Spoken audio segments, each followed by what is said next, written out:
Good evening and welcome to Sports Hour on WNYF. Tonight is the NFL Thanksgiving special. It'll be a little bit of an abbreviated show, but we're going to talk about just the NFL, recap of last week's matchups. We'll talk about the Thanksgiving games on Thursday coming up and next week's games. I'm your host, Matt Volz. Parker Gurnett is joining me to talk about the first half of last week's slate of games. There were some good ones, Parker. There were some decent ones as we kind of start to find out what some of these teams truly are. Yeah, there were some good games, but then, of course, there were also some just doozy games Some out there. snooze fests, yeah. Some snooze fest, kind of like the worst Thanksgiving side out there. They were kind of corny and just, Now that one we may have to we're going to have to fight on that one because I'm a big corn fan for Thanksgiving, I will say. No. Which I never realized is apparently a hot take. Not everyone does corn on Thanksgiving. Green I bean didn't know casserole. that. See, my family, we've always done corn as a side. I mean, my family does corn too, but I like to go for some other options. A lot of people I know meaning my family, didn't realize that people eat mac and cheese on Thanksgiving. That was never a thing in my house. Never. Am lost for words. We never did that. Lost for words. I know it might come as a particular shock, but we didn't do homemade mac and cheese a whole lot. I mean, I don't do it on Thanksgiving. Christmas, though. Mac and cheese on Christmas is interesting. Well, my family also never celebrates Thanksgiving on Thanksgiving. It's always the weekend, so I usually eat hot dogs on Thanksgiving. We always celebrate Thanksgiving, although my sister gets really mad when we watch too much football, which usually happens, especially when the Bills are playing, but they're not this year. Kind of wish they were. They're on the bye week this year. Yeah. So we'll move into last week's games. The first one, the Thursday night game, the Washington Commanders and the Philadelphia Eagles. We're starting to see a little bit of a trend with this Washington team that is maybe not great. This is a Commanders team that when they beat the Bears on the Hail Mary pass to Noah Brown a few weeks ago, I was on Sports Hour and talked about how I really feel like this Washington team is a legitimate contender in the NFC. I don't know if I necessarily feel that way anymore. Don't get me wrong, I still think Washington is a good team, and truly I do think the Commanders are a playoff team in the NFC. But I think, Parker, correct me if I'm wrong, I think the Eagles might be overtaking Washington for that division. I mean, I do too. I think, and the Eagles especially, they ride their season on the back of their newly acquired acquisition here in Saquon Barkley. I mean, he went off 26 carries, 148 yards, 2 touchdowns. I mean, thankful to have him in fantasy myself. Yeah. But they really ride the Saquon Barkley train, and I think they're going to really run away with that division riding that train this year. Well, and his signature move was just added to Madden. I saw his reverse hurdle that he did a couple of weeks ago was just added into Madden. So that's interesting to say the very least. The Eagles are an 8-2 football team, too. That's a team that Philly got off to kind of a slow start, but they've really rallied. They've got a great record. And the rest of this division, you've got Washington. I mean, the Commanders are still sitting there at 7-4, so they're still a good team. But the Eagles look like through the first 11 weeks of the season, they might be the team to beat in the NFC East. Yeah, especially in the NFC East. I mean, the NFC East without Commanders, Eagles are great. Then you got the bottom half of that division and Giants. And sorry, Jack, sitting over on the sides. We'll see Jack later, but his Cowboys just two opposite ends of tails with teams in the NFC East this year. It's been a rough year for the Cowboys, and it's been a rough handful of years for the New York Giants, but we'll talk about those two teams later. Right now, we'll move on to the rest of our games from Sunday, the Green Bay Packers and the Chicago Bears. And this was a game that I have to feel for the Bears, because growing up as a Bills fan, I know the pain of losing to a division rival over and over and over and over again. I watched the Bills lose 15 straight games to the New England Patriots from 2003 to 2011. I remember, and even after that, I remember the Bills playing Tom Brady and the Patriots and only beating him a couple of times and losing every single other time. So I can understand the frustrations of Bears fans. They're playing the Packers. They're at home. There's all this excitement with Caleb Williams and Rome Odunze, Keenan Allen, and all these exciting players they've got on their team. Not only that, but they line up for the game-winning field goal. You think that finally, Rodgers is gone. We've got the bright future. We're going to go and win. And for the second week in a row, a team wins on a blocked field goal. The Packers hold on and beat the Bears 20-19. That's a gut punch for Chicago, Parker. Oh, yeah. Chicago they've faced some really unlucky losses this year, of course. Now, this one, blocked field goal. And, obviously they were the culprit of the Washington Hail Mary a couple weeks ago. Yeah. Just some tough losses that Chicago just kind of really needs to figure out closing out games, and something that during the drought with the Bills they struggled to do multiple times. But, I mean, in reverse, though, Packers, theoretically, though, with the way that they played, should have ran away with the game a little more. So you got to almost think, is there a little concern for the Packers with some of the stats that you see from that game that maybe they could have done a little bit better? Yeah, Green Bay's offense, since Jordan Love has come back, Green Bay's offense has been, you're almost waiting for them to unlock this second gear, and they never really get there. Like, Jordan Love only attempted 17 passes in this game, Parker, which is kind of crazy. I get it that he's still only a few weeks back from an injury, but only 17 pass attempts is kind of weird for Jordan Love. Yeah, especially on a pass-heavy, really, offense that you would think from the Packers. I mean, 4 of those receptions for 150 of his 261 receiving yards went to his receiver and Christian Watson. Just really no other receivers really got involved. So I just think they kind of went away from that game, kind of went to the rushing game, and obviously worked out for them, gave them the win. But just a very weird, you think of Green Bay, you think of that pass-heavy offense, and just didn't see that against Chicago. Well, yeah, absolutely. And the Packers are a team that is trying to keep pace with the rest of the NFC North. I mean, you've got the Lions and the Vikings, who were both just off to terrific starts. And speaking of the Detroit Lions, I don't think there's a single person who could rationally argue that there is a better team in football than the Detroit Lions right now. They came into Sunday at 8-1 on the season. They lost one early in the year at home against the Jacksonville Jaguars, a 2-8 team that was reeling coming into this game, a team that was rumored to be looking to fire head coach Doug Peterson coming into this game. And we talked about snooze fest. This game was what ESPN's Chris Berman used to refer to as a laugher.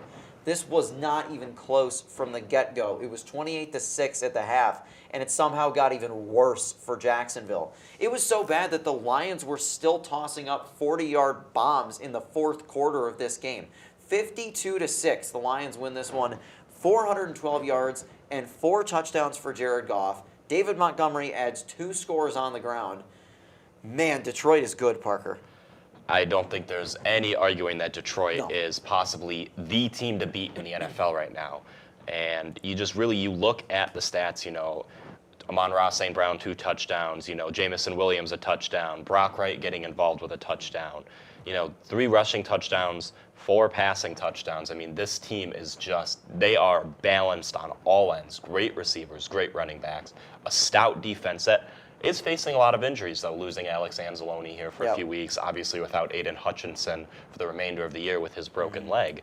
But just, there's no stopping this team. And who would have thought, a couple years ago, looking Jared Goff Rams, Jared Goff being one of the more accurate and one of the better quarterbacks this entire season. I mean, they even let in Hendon Hooker, proud of my there you go. Tennessee fan Your Tennessee Volunteer, yeah. Hendon Hooker getting into the game late in the fourth quarter, still 3 of 4 for 37 yards, still almost had good pass rating. It's just something about Detroit, man. They are just unbeatable. They absolutely are, and the Lions have going into not next week's games, but the week after, of course, the Lions we will see on Thanksgiving Day in the 12:30 game. The Lions host the Chicago Bears, and Parker, we might have a blowout for our first Thanksgiving game. Yeah, if you're a Chicago Bears fan, and I know there's some people out there, I'd be a little concerned going into this game on Thanksgiving because, as we just saw them do to Jacksonville, very similar ran defense up in Chicago. I don't know. That might be a game where you're looking at the end of the third quarter and the Lions starters are already heading to the locker room to go get their victory turkey that they always give to the teams that win. Or maybe they'll go get, John Madden used to talk about, you ever heard of tofurkey, Parker? This is crazy, or not, no, turducken. That tofurkey is the one that's made of tofu, right, which is a little bit different. But you ever hear of turducken? I have heard of turducken. I've always wanted to try a good I've got to try man. turducken. It is, so for anyone who doesn't know this, and I've got to talk about this. This is turkey, duck, and chicken, and it's all wrapped into one. John Madden used to talk about this on the broadcasts on CBS and on Fox, and he used to get it up in the broadcast booth on the Thanksgiving games. They would physically bring up a giant turducken to him in the broadcast booth, and he would eat it. And they'd bring up like Emmitt Smith for the Cowboys or Barry Sanders for the Lions, some of those heroes of the early 90s NFC teams. They'd go enjoy a turkey leg with him after the game, and this is a type of game where Parker, Detroit might be well on their way to that before we even hit the halftime locker room. Yeah, you know what they could really use to go with that turducken, though, Matt? The best Thanksgiving side. Which is what? Stuffing. stuffing is the best Thanksgiving side. And I've been hearing that I will so argue much that. this year. And It is I so will say, stuffing, never expected to like it. I always thought it looked kind of gross. It's I great. tried it. I tried it for the first time last year. It is great. It is fantastic. Now you put a little bit of that seasoning that we have on the table at home, a little bit of Tony's Creole seasoning. Yes, You put that on it, give it a little spice. I can Next imagine. level stuffing. I can right there. imagine. Now, do you make your own stuffing or do you do stovetop? Well, depends on how lazy I'm feeling. If I Okay. feel like waking up to watch the Thanksgiving parade and then helping my mom, will make homemade. If I feel like sleeping in, Oh, then we'll you go can't with the sleep nice. in. Well, The parade is a staple. I need my beauty sleep. I don't look I was this gonna good say, just by waking up. You got to do the Matt Volts Thanksgiving Day routine, which is get out of bed at like 7:30 in the morning and watch the Today Show, and then eat my cinnamon rolls and watch the entirety of the parade. Then we watch the first football game. We watch the Lions game and root for them every year, except for when they played the Bills that one time. Then we usually eat dinner after that game. We'll watch the Cowboys game, and my family does not like the Dallas Cowboys. Sorry, Jack. We'll make fun of them the whole time. And then usually I'm the only one still awake to watch the night game. So that's the Matt Volts Thanksgiving. Matt does the classic father I do. Thanksgiving activities. I do. Do you have a cup of coffee when you're watching the Today Show too? Not usually. Not usually. Maybe every once in a while, yes. You know what? I should, because my hometown just got our first Starbucks, I should get a pumpkin spice latte and keep it and then reheat it the next morning. I don't know if Starbucks is open on Thanksgiving. I don't know if anybody knows that. I don't know. Is that a thing? I have no idea. I have no idea. Well, we're figuring that out. Anyways, let's keep talking about the NFC North because there's some really, really good teams in that division. The Minnesota Vikings going into Tennessee, and another type of thing that you talked about with the Packers, though, Parker, this is a good Vikings team. They get the win over the Titans to go to 8-2, but they didn't look great in this game against the Tennessee team that's not very good. Against a Tennessee team that nonetheless got blown out practically by the same score by the Lions a few weeks ago. And you Yeah. would want to argue that this Vikings team is very much the same team. Yeah. So, I mean, you'll still look. Will Levis had the most passing yards out of the game over Sam Darnold. I mean, just you Yeah. gotta wonder sometimes what's going on with the Vikings because they're a good team and they just sometimes they find their ways to these doozies wins when they should Yeah. be a lot better off. Yeah, absolutely. All right, now that you mentioned Will Levis, I got another Thanksgiving question for you, Parker. no. Do you so Will Levis, anyone who does not know, Will Levis, the Tennessee Titans quarterback, made headlines, went viral because he puts mayo in his coffee. This is a real thing. He puts mayo in his coffee. Completely serious. So here's the question. Do we think that he puts mayo on other Thanksgiving dishes that would make no sense for it? For example, do we think Will Levis dips his turkey in mayo? See, I wouldn't say that doesn't make sense though. But Because turkey you in eat- mayo You makes eat a sense? turkey sandwich. Why not eat it hot? Okay, a turkey sandwich is totally different. Maybe he does You're not dip his eating a turkey. sandwich. Maybe he dips his turkey in mayo, and then takes a bite of the roll. I mean, come on, think about it. You're not eating a sandwich for Thanksgiving dinner. Maybe he does. Maybe he has to get his mayo fix. That's insane. It's a- Maybe, it's you a know valid what, argument. maybe he just drinks mayo. Maybe it's just the whole mayo coffee. I mean, I used to get coffee. paid in high school to eat mayo packets. So. Why would you do that? Because Matt, when you're in high school and somebody offers you $20, you take the $20. You know what? That's a fair point, and that's kind of still true. I would still take the $20 today. Yeah, I mean, you kind of would. Will Levis definitely would if mayo packets were being Will offered. Levis would do it for free. Will Levis would probably do it for free. He would actually pay someone to do He it. I'm probably sure. would. But the Titans dropped to 2-8 on the season. They are 1-4 at home. Minnesota's a team that I can't get an accurate read on the Vikings. I don't know whether they're a good team or whether they're kind of a little bit fraudulent. They're 8-2, but they've had some games like this where they really haven't looked particularly great. Not to mention the on-paper talent outside of a few key players. It's like, are the Vikings really a team to trust? And I don't know. I guess maybe with solid quarterback play and the best receiver in the league, maybe you'll always have a shot if you're Minnesota, or maybe it just speaks to Kevin O'Connell's coaching abilities. I don't know. What do we think? I think the Vikings will always have a shot. I just think it's can their defense come up and can when they lock down because eventually when you get to the playoffs, a good team's gonna be able to lock down Justin Jefferson Yeah. with 2 DBs and still be able to successfully lock everyone else down. So if they can do that, can Jordan Addison evolve? Can they get T.J. Hawkinson? Obviously coming back off injury, but can they get him involved? So I think they can get other players involved, and then they have a shot. But I don't know, it just scares me a little bit. Yeah, it's a team with weapons. I mean, Aaron Jones in the backfield too, and they've got a decent offensive line. So, not to say that they don't necessarily have the talent, but again, this Vikings team they were predicted to have a really rough year, and they've been very good so far this year. So moving on to an all AFC matchup, the Raiders and the Dolphins in Miami. As a Bills fan, I was kind of hoping that the Raiders would figure something out, but I truly believe that the Las Vegas Raiders have a legitimate case for the worst team in the NFL. I think that they're 2-8 overall, 1-5 on the road this season. I don't know how they've gotten a road win this season. I mean, the Raiders look straight up awful in pretty much every aspect of the game. Antonio Pierce is a coach that I like. He's a player's first coach. Players really enjoy playing for him. And I don't know that you can really fully blame him for their struggles. I mean, let's face it, the Raiders don't have a franchise quarterback. They really don't have very much talent on offense.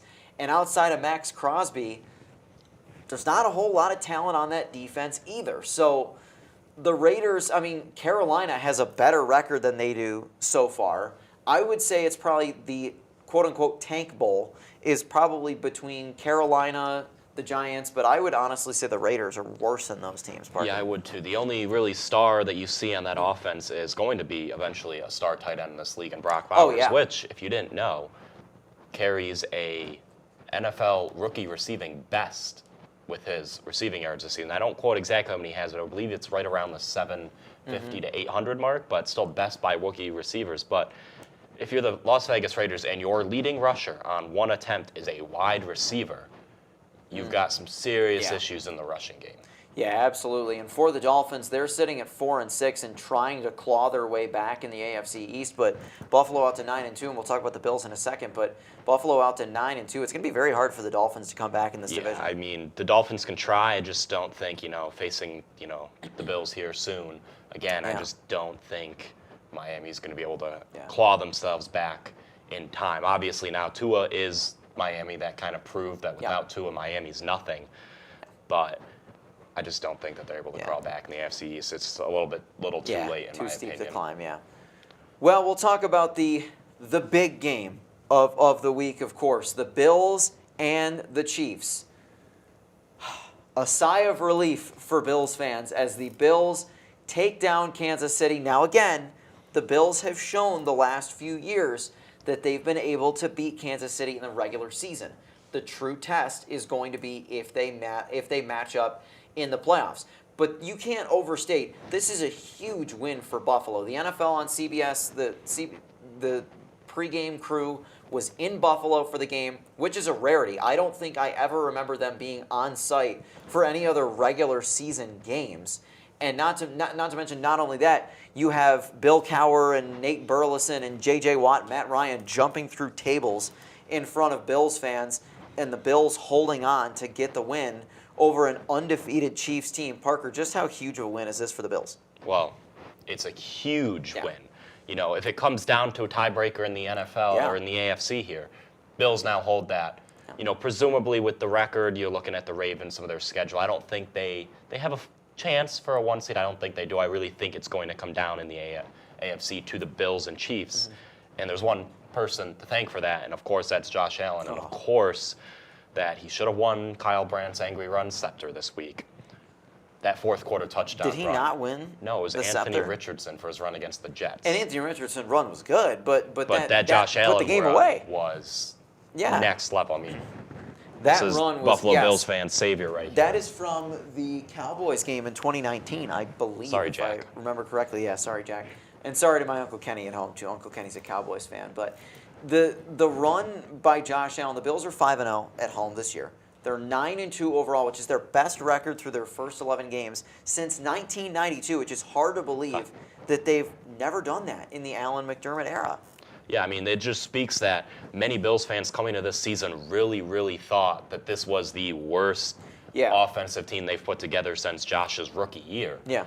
And it turns out to be giving them their best start since, the 90s, their Super Bowl era teams. So you really got to have a lot of hope now is that if McDermott can get over that playoff hump and get those big and crucial wins that he really, really needs on his resume. Absolutely. I mean, the Bills have shown that they're able to get out of the wild card round intact for the last few years, but it's can they get to that next level, get back to the AFC Championship for the first time since 2020, get back to the AFC Championship for the first time since 2020, get back to the Super Bowl for the first time since 94, and maybe, just maybe, come away with the win. What do we think? Chances, Super Bowl chances, Parker? If I'm in New Orleans for my internship and it's the Bills-Lions Super Bowl, I pray for that. And it very well may be. There's a very real chance of that. Well, we're going to take a short break. Thanks, Parker, for joining me. Jack Hoadley's going to join me in a few moments after our break to recap the rest of last week's games. And, of course, we'll preview the Thanksgiving games as this is the Sports Hour NFL Thanksgiving special. I'm Matt Volz. We'll be back in a few. This is Sports Hour on WNYF.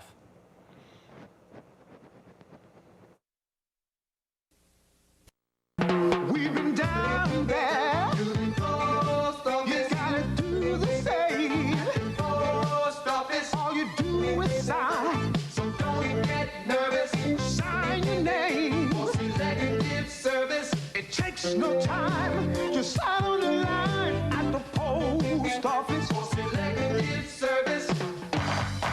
Hey guys, if you're about to turn 18, you've got to register with Selective Service. It's simple. Just go down to the post office, fill out a card, and turn it in. That's all there is to it. There's no draft now. You're just adding your name to Selective Service's list in case there's a national emergency. So if you're 18 now, Selective Service, you gotta get down to the post office. Register with Selective Service. It's quick, it's easy, and it's the law. Takes no time. Just sign on the line at the post office. Selective Service.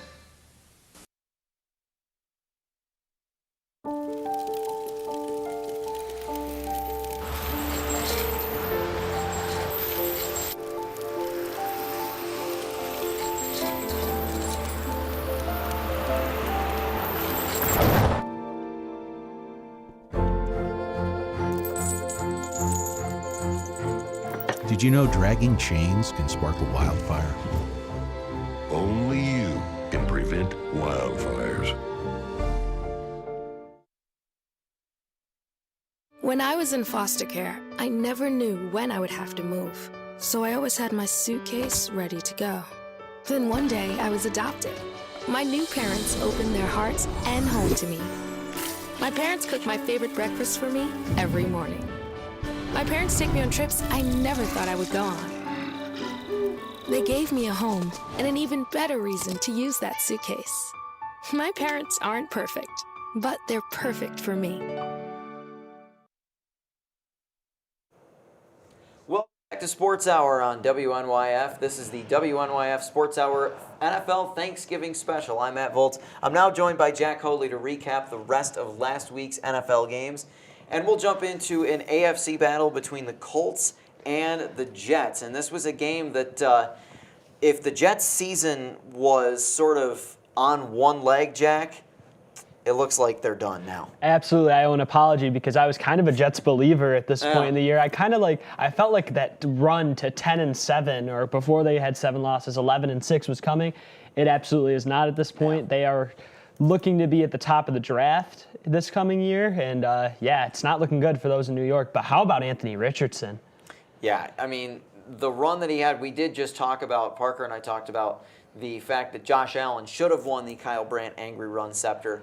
But Anthony Richardson was great, too. I mean, powering through defenders. I love to see, he doesn't do quite the Josh Allen leaping over linebackers, defying gravity sort of business, but it's still the same sort of effect where Anthony Richardson is able to just power through defenders or jump over players. And this is what the Colts need to see from their young quarterback. Anthony Richardson is somebody who every once in a while you get flashes of this player who can be unbelievable. And then he follows that up with some of the dumbest decisions that a quarterback can possibly make and some of the most careless play that a quarterback can do in this league. So I think the Colts need to see this level of consistency Jack, if Anthony Richardson can play consistently solid football, do you think the Colts can be a playoff team? Absolutely, I think they can make that push. And if you want to talk about some stuffing for Thanksgiving, I'll show you a couple Anthony Richardson plays because those runs were really impressive, and he looked really good this Sunday. Definitely gives them the confidence to not only start them the rest of the season, but feel like that he can maybe win them some games and get them into the playoffs, especially with how the Texans have been playing. Not in their most recent game, but as of late, they've looked not unbeatable. Yeah, absolutely, and we'll talk more about the Texans, of course, later on. Sorry, We Jack. have to. You said you wanted to talk about that game, so we'll talk about that game in a little bit. Of course, this game also led to the Jets firing general manager Joe Douglas, which, okay, now you've got Robert Saleh, the head coach, is gone. Count him. Joe Douglas is gone. They already made the trade for Devontae Adams. You're starting to wonder if maybe the issue could be their 41-year-old quarterback coming off a major Achilles injury who's gone completely off the rails. I mean, did you ever think that you could compare an NFL quarterback to a fire hydrant? Because that's quite about what Aaron Rodgers looks in the pocket. I mean, that last drive of the game, he was unable to move and escape some of the slowest D tackles I've ever seen. Oh, he looks terrible. I mean, yeah. Goes down, ends the game, easy as it could be in a 1-point win for the Colts. Oh, yeah, and that's exactly why the Jets are not a team to be trusted as long as they're going to hand the keys of their entire organization over to, I'll say it again, and I've said it since last year, handing the keys over of their entire organization to a 41-year-old quarterback who is coming off of a major Achilles injury, who didn't look good in his last fully healthy season, and who has gone completely off the rails.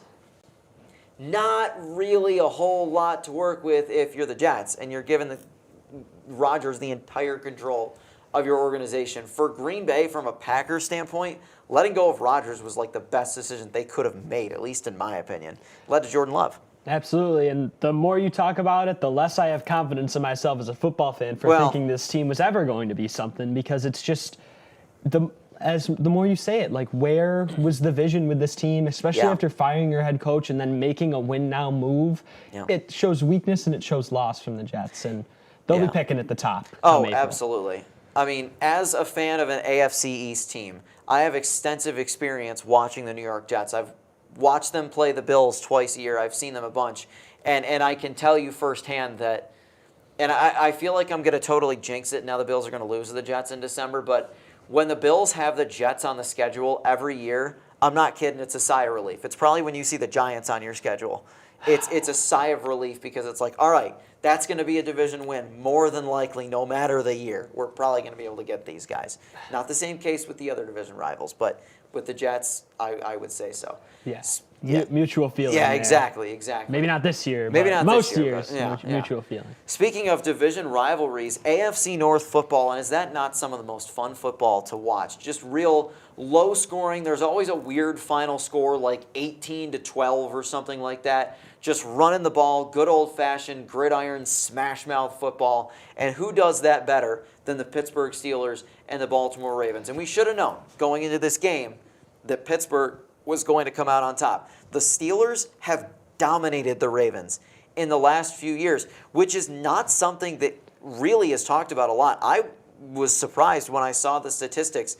Pittsburgh has beaten Baltimore in something like 7 of their last 8 matchups now? Absolutely. I mean, you really don't see it a lot in the media about how much Pittsburgh is able to not only control the Ravens, but specifically control Lamar Jackson. And especially with Baltimore this late in the season, I believe they're sitting at 7-4, kind of far back in their division now a little bit, taking a back seat to Pittsburgh.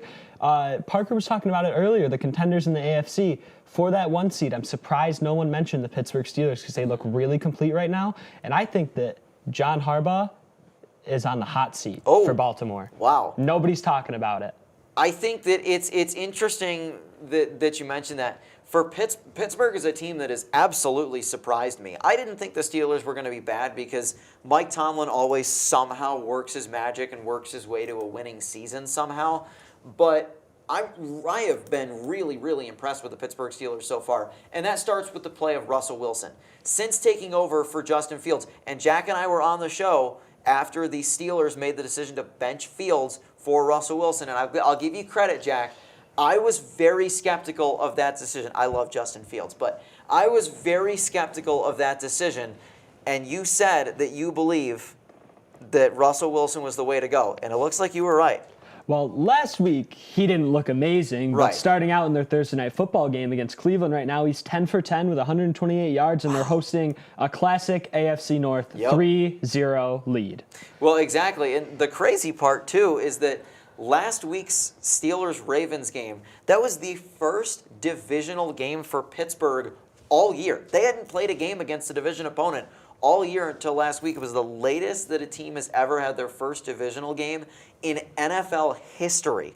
And it happened twice. There was another team, I can't remember who exactly it was, but there was another team that had their first division game last week, which is an NFL record for it being that late in the season. But we'll move on to another game, the Atlanta Falcons and the Denver Broncos. This was an unexpected beatdown. I mean, I figured Denver is another team that has impressed me so far this year. I didn't think they would look that good on Sunday. I mean, they dominated the Atlanta Falcons, Jack. Absolutely. The Broncos with a little bit of gravy in that win against the Falcons. man. Like, that was just electric. I think that coming into the season, a lot of people had doubts on Bo Nix. I think Bo Nix is some really fun football to watch right now. He's got some legs. He's got a great arm. He's playing great football for the Broncos right now. I think it's the NFL starting to look better when the Broncos are playing great defense and playing really good football, and I think they are right now. Yeah, the Broncos have not been a successful or even majorly relevant team in so long. The last time Denver was even really pretty good was when they won the Super Bowl with Peyton Manning. That was 9 years ago, which makes everybody in the room feel old, the fact that Peyton Manning retired 9 years ago. But the fact that Denver is not only winning, but putting together wins like this is a statement win for this Broncos team. And this could propel them. Again, I view them the same way I view the Colts. They're a team that, not really sure, but in a year where there's been some weaker AFC teams, could the Broncos make a playoff push? Absolutely, and not a lot of people remember that. I think that it's not crazy to say that the Broncos have a top 4, top 3 coach in the NFL right now, and Sean Payton, very good coach, very putting together what he can with this roster, and I think they look really primed to make a push in the AFC. On the flip side, Atlanta just looks a little lost right now. They need better play from Kirk Cousins.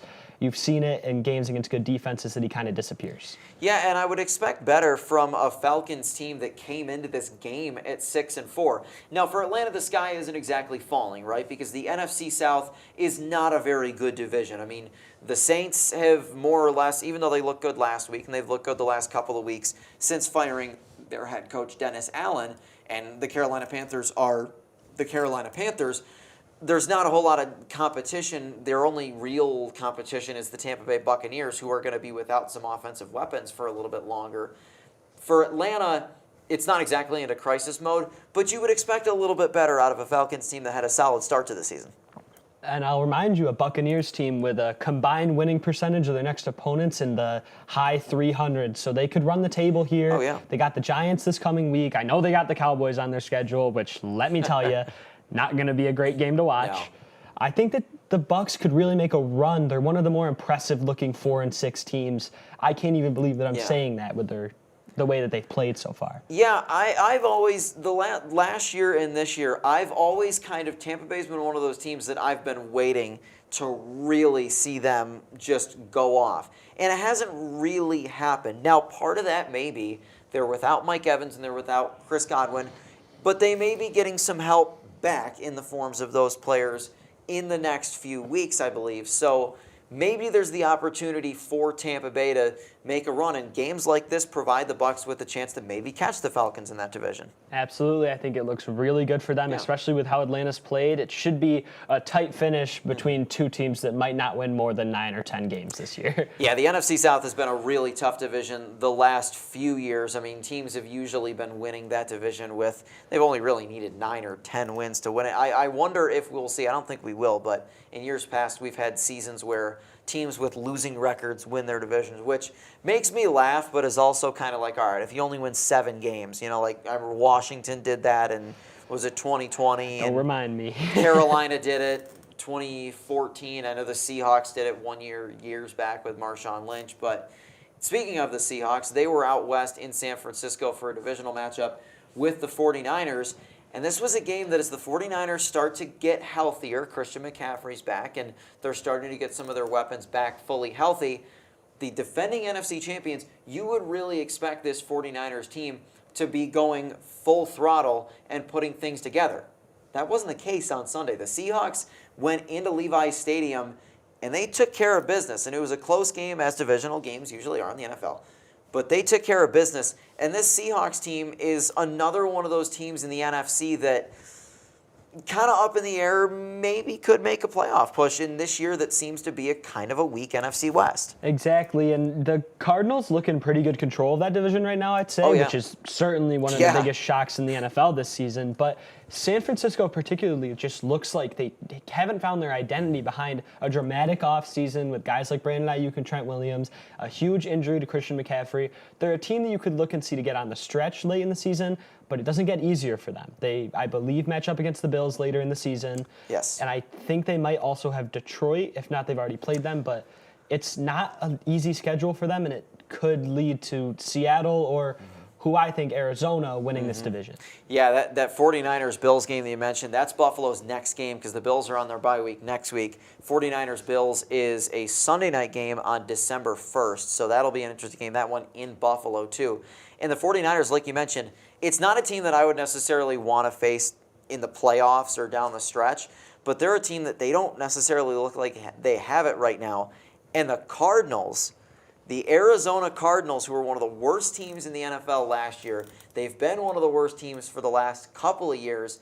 Arizona looks like they could be on their way to a home playoff game, which would be quite a surprise. They're another of what has been, there's a few teams in the NFL this season that have been kind of surprising, Jack. And they might not be a pushover in the playoffs either. Could be an easy win for them if they end up facing a team like the Commanders, who hasn't looked impressive against these playoff-level teams quite yet.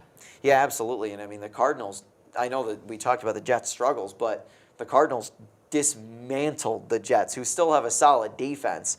And they dismantled the New York Jets out in Arizona a couple of weeks ago. So Arizona definitely a team to watch.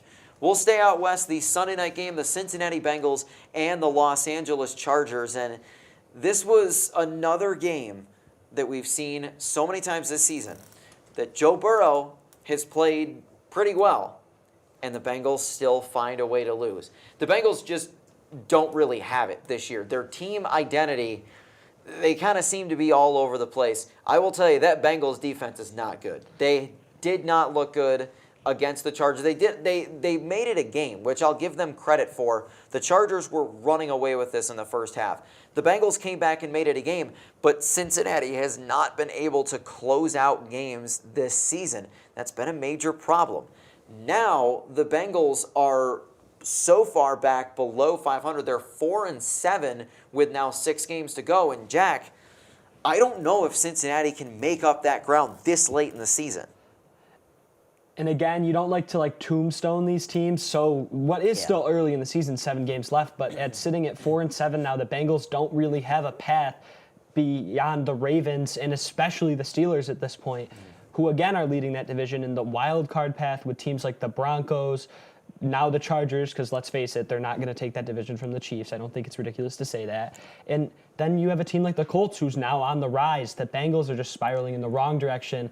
I think that it's time for them to start looking beyond this coming season. Yeah, absolutely. And keep in mind, too, we talked about the Steelers having played their first divisional game. That means Pittsburgh and Cincinnati still have to play 2 more times. Cincinnati can't afford to lose too many more games. I mean, really, they lose 1 more. At 9-8, I don't know if you can make the play. They almost are in a spot where they might have to win out just to make the playoffs. Absolutely. They lose one of those games to Pittsburgh, and it's not in their control anymore. Right, so. More than likely. And on the flip side of this game, you got a Chargers team that, again, was very rough looking last year. They bring in Jim Harbaugh, and Harbaugh looks to be doing the same thing with them that he did with Michigan football, that he did with the San Francisco 49ers, that he did with Stanford even way back in the day. Harbaugh has such a knack for taking over struggling teams and leading them to success. And it looks like he's doing the same with the Chargers. Absolutely. An incredible coach, out-coaching his brother again at this point in the season. Great Monday night game this coming week, might I just say. Harbaugh Brothers battle. But I think that really that's what you see with this team is he's bringing out the best in Justin Herbert, which is why I really like LA for not just a playoff team, but a team that could go deep into the playoffs this season. They absolutely could. This was a team we talked about last year. They had one of the worst defenses in the league the last few years. It's a unit that they're still struggling, but they're putting some things together on that side of the ball. And it's a Chargers team that they really look like they might be building something and improving. So we'll move on to the last game of the week. And the opposite of building something, yeah, the Dallas Cowboys. This seems like a game that you really want to talk about, the Texans and the Cowboys. I'm going to let you take the wheel on this one, Jack. I'm just glad I don't have a lot of time because I'd probably need a whole segment to talk about how disappointing this team has been this far in the year. You'd think at this point they'd be able to pull out wins against the Falcons in a struggling Texans team, but you go into halftime with a closer game, 17-10, and you come out and you allow 17 more points to completely end that comeback and ultimately just lose this game in another embarrassing fashion in Jerry's world. We talked about the Jets earlier, who are going to be on the clock at this point in the season. I can assure that the Cowboys are definitely on the clock. Absolutely, and this is a Dallas team that they're 3-7 on the year. The Cowboys are 0-5 at home, and they've looked terrible at Jerry World. The stat that I like the most is that the time that they've had down 20 plus points is 100 minutes, and the times that they've been in the lead at home is 2. That's unbelievable, and this is a Dallas team that just, I mean, it's not like it's a Dallas team that in theory should be better. Now Dak Prescott's hurt, sure, so that's part of it, but yeah. They didn't look much better with them out there, and honestly, I think that you could just give me a dictionary and I couldn't find quite as many words to describe just how real this team is. Exactly. Well, the Cowboys will be playing on Thanksgiving. They have the second game against the New York Giants, and then the Dolphins and Packers is the night game, and that definitely should be a fun one. I don't want to get ahead of myself. I don't want to jinx it. Calling it right now, the Cowboys will beat the Giants. All right, if there's one thing that we do, it's there that. You go. And if we don't, I don't know if I'll be back on Sports Hour. It may not be a happy Thanksgiving for Jack Hoadley if the Cowboys lose to the Giants. But we do hope that it is a happy Thanksgiving for you. Of course, we will not be back next week as we're all heading home for our lovely Thanksgiving break. But we will catch you all again in 2 weeks. Alongside Jack Hoadley and for Parker Gurnett joining me earlier, I'm Matt Volz. Thanks for tuning in to the NFL Thanksgiving special of Sports Hour on WNYF. Happy Thanksgiving, and we'll see you in a couple weeks.